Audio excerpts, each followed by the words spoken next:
अशरफ साहब बताएं कि आज जो रैली निकली है तिरंगा रैली, इस रैली का क्या मकसद है और कहां से कहां तक ये रैली गई?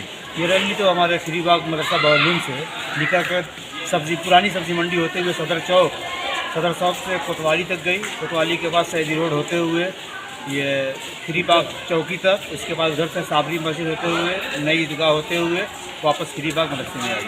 ये लगभग 2 घंटे का हमारा कार्यक्रम रहा। इस रैली के निकालने का मकसद ये है कि 75वां जो है हमारा यौम आज़ादी हम मनाने जा रहे हैं और अमृत महोत्सव के शक्ल में हम इसको मना रहे हैं। और हम ये ज़्यादा से ज़्यादा लोगों को जागरूक करना चाह रहे हैं कि आप लोग इसमें बढ़ चढ़ कर हिस्सा लें। जैसे कि हमारे प्रधानमंत्री जी का ऐलान है कि हर घर तिरंगा, उसकी भी हम लोगों ने जगह जगह पर बैठ कर नारेबाजी की और लोगों को जो है इसकी तरगीब दिलाई कि आप लोग अपने अपने घरों पे तिरंगा फहराएं।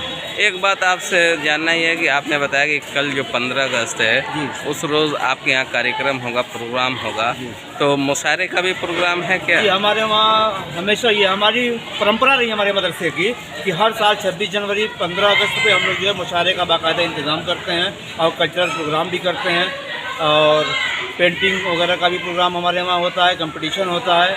और ख़ास तौर से मुशायरा तो हमारा बहुत कामयाब होता है, हर साल बहुत कामयाब होता है, क्योंकि मऊ के माने जाने जो बड़े बड़े शायर हैं वो तमाम शोरा हमारे इस मुशायरे में शिरकत करते हैं। और शोरा में ख़ास तरीके से कौन से? ख़ास तरीके से सबसे पहले तो हम गुमान अंसारी साहब हैं, अचानक मौवी हैं, सादुल्ला शाद हैं और मोइनुद्दीन आमिर, आदिल हेरा और ज़की अहमद महफूज एडवोकेट और इम्तियाज़ साहिल वगैरह काबिल ज़िक्र है।